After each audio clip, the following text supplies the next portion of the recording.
उपलब्ध रहना बंद कर दो, बदल जाओगे। मनुष्य का सबसे बड़ा भ्रम यही है कि जितना वह दूसरों के लिए उपलब्ध रहेगा उतना वह मूल्यवान बन जाएगा। लेकिन सच्चाई यह है कि जितना तुम उपलब्ध रहते हो उतना ही लोग तुम्हें साधन समझने लगते हैं, इंसान नहीं। लोग तुम्हारे समय को अपना हक समझ लेते हैं, तुम्हारी ऊर्जा को अपनी जेब, तुम्हारी भावनाओं को खिलौना और तुम्हारी उपस्थिति को मुफ्त सेवा की तरह। धीरे धीरे तुम खुद को खो देते हो, क्योंकि हर किसी के लिए उपलब्ध रहते रहते तुम खुद के लिए उपलब्ध रहना भूल जाते हो।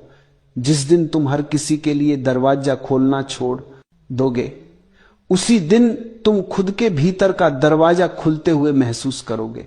लोग जो हमेशा उपलब्ध रहते हैं वे सबसे ज्यादा थकते हैं, सबसे ज्यादा टूटते हैं और सबसे ज्यादा इस्तेमाल किए जाते हैं। दुनिया कभी किसी को नहीं कहती कि बस तुमने काफी दिया। दुनिया लेने में थकती नहीं, इंसान देने में थक जाता है, क्योंकि दुनिया वही चीज गंभीरता से लेती है जो दुर्लभ हो, जो हर समय उपलब्ध हो। वो धीरे धीरे लोगों की प्राथमिकता से भी हट जाता है। तुम सोचते हो कि उपलब्ध रहकर लोग तुम्हें पसंद करेंगे, लेकिन सच उल्टा है। बहुत ज्यादा उपलब्ध रहो, लोग तुम्हें हल्का समझने लगते हैं। जितनी आसानी से तुम मिल जाते हो उतनी ही आसानी से लोग तुम्हें भुला देते हैं। उपलब्ध रहने का नशा बड़ा खतरनाक है। स्वीकृति का नशा, जरूरी महसूस होने का नशा, दूसरों को खुश करने का नशा, यह नशा आत्मा को जला देता है। तुम सबके लिए खड़े रहते हो, लेकिन जब तुम्हें सहारे की जरूरत होती है तुम्हारे आसपास कोई नहीं दिखता, क्योंकि दुनिया मान लेती है कि उपलब्ध रहने वाला व्यक्ति खुद संभल जाएगा। और तुम अंदर ही अंदर टूटते रहते हो, क्योंकि तुमने कभी ना कहना सीखा ही नहीं।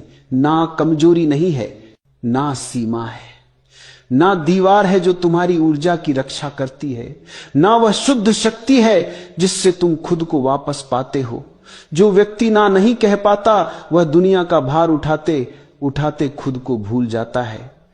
जब तुम लोगों के लिए कम उपलब्ध होते हो तुम अपने लिए ज्यादा होते हो।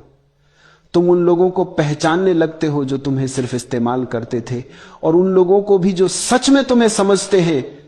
तुम धीरे धीरे महसूस करते हो कि तुम्हारा समय कितना मूल्यवान था, तुम्हारी ऊर्जा कितनी पवित्र थी, और तुम कितने साल उन लोगों पर बर्बाद करते रहे जिन्हें तुम्हारी कदर ही नहीं थी।